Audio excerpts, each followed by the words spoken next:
তৃতীয় বর্ষে পদার্পণ করল মাকড়দহের বসন্ত বরণ। আর এই তৃতীয় বর্ষেই তাদের নামকরণ হলো উপলব্ধি। মুখ্যমন্ত্রী মমতা বন্দ্যোপাধ্যায়ের জনপ্রিয় বই উপলব্ধির নতুন করে প্রকাশ করা হলো এদিনের বসন্ত বরণে।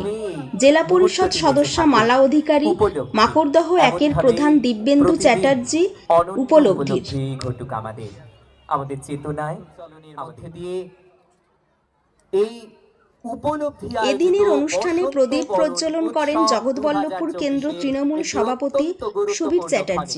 উপস্থিত ছিলেন এলাকার বিধায়ক সীতানাথ ঘোষ, হাওড়া জেলা পরিষদের সহকারী সভাপতি অজয় ভট্টাচার্য, কর্মাধ্যক্ষ তাপস মাইতি, বিদ্যুৎ কর্মাধ্যক্ষ গোপা ঘোষ, বর্ণালী ঘোষ, ডোমজুর পঞ্চায়েত সমিতির সভাপতি আশা মণ্ডল, কর্মাধ্যক্ষ জয়দীপ বর্মন, সৃষ্টিধর ঘোষ, যুবনেতা সঞ্জীব মল্লিক প্রমুখ। আসলে 2024-এর বসন্ত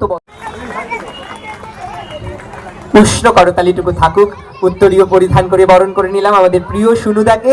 আমাদের পক্ষ থেকে এই স্মৃতিময় স্মারক উপলব্ধি আয়োজিত প্রধানের মধ্যে ছিলেন বেকরির দেবাশিস ঘোষ, উত্তর ঝাপুরদাহের মনিকা হাজরা, ডোমজুরের কবিতা পাল, পার্বতীপুরের অঞ্জলি মণ্ডল।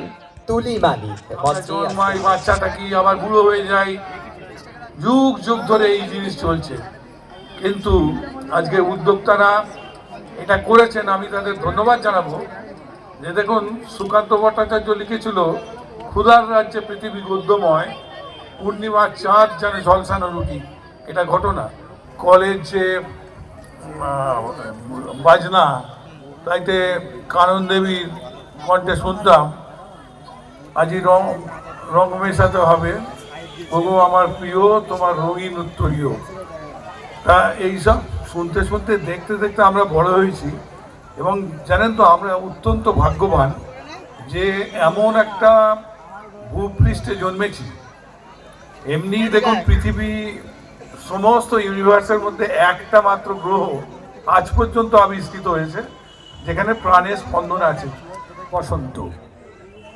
কিন্তু আজ সত্যিকারেরই বসন্ত, ফুলও ফুটেছে। অজয় একটু আগে বলছিল, পলাশ কৃষ্ণচূড়ায় লালে লাল আজ বাংলার প্রকৃতি সেজে উঠেছে, সেই লাল রং লেগেছে আমাদের প্রত্যেকের মনে মনে। আসলে বসন্তকাল ঋতুরাজ।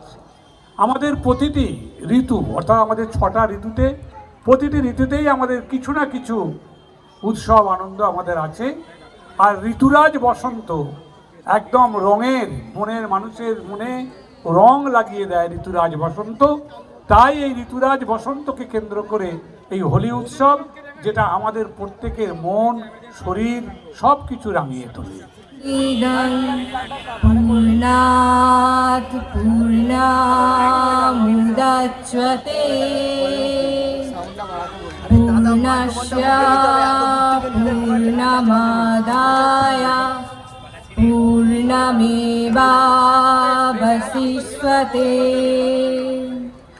বাংলার কৃষ্টি, বাংলার সংস্কৃতি, বাংলার প্রতিটি সম্প্রদায়ের মানুষ আমরা একসাথে থাকি, আমরা নানান অনুষ্ঠান আমরা একসাথে পালন করি।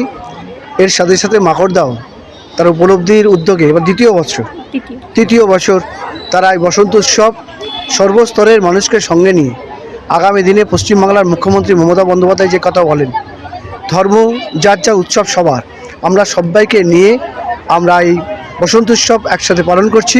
আগামী দিনে লক্ষ্য থাকবে মানুষের মনে সর্বদা বসন্ত যেন সবাইকার মনের মধ্যে থাকে, আমরা যেন নানান রঙের রঙিন হয়ে থাকতে পারি। আগামী দিন সবাইকে একসাথে নিয়ে আমরা 2024-এ বাংলার মুখ্যমন্ত্রী যে কথা বলেছেন যে দিল্লি আমাদের দখল করতে হবে, সেই উৎসব উদ্দীপনা নিয়ে আগামী দিনে আমাদের একসাথে কাজ করতে হবে, সেই বার্তা আমরা মানুষের কাছে পৌঁছে দিতে চাই।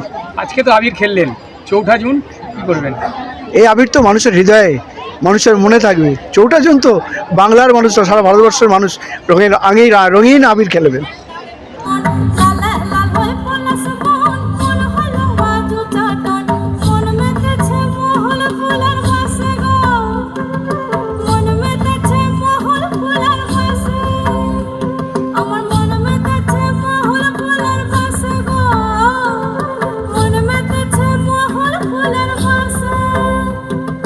সজল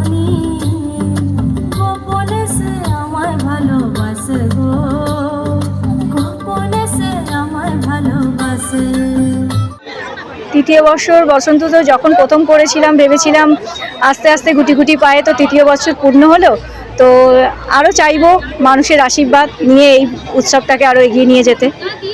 ঠিক কী কারণে এই বসন্ত উৎসবের আয়োজন? এটা বসন্ত উৎসবের কারণ কোনো কিছুই নয়, আমাদের ধর্ম যার যার উৎসব সবার, তারই মাধ্যম দিয়েই আমরা কিন্তু এই সূচনাটা করেছি এবং মানুষের কাছে এটা আরও নিবিড়ভাবে পৌঁছে দেয়া, সে যে মানুষের কাছে আমরা সর্বসম্মতভাবে আছি, কোনো দুঃখে আছি সুখেও আছি, সব সময় আনন্দেও আছি আমরা মানুষের সঙ্গে।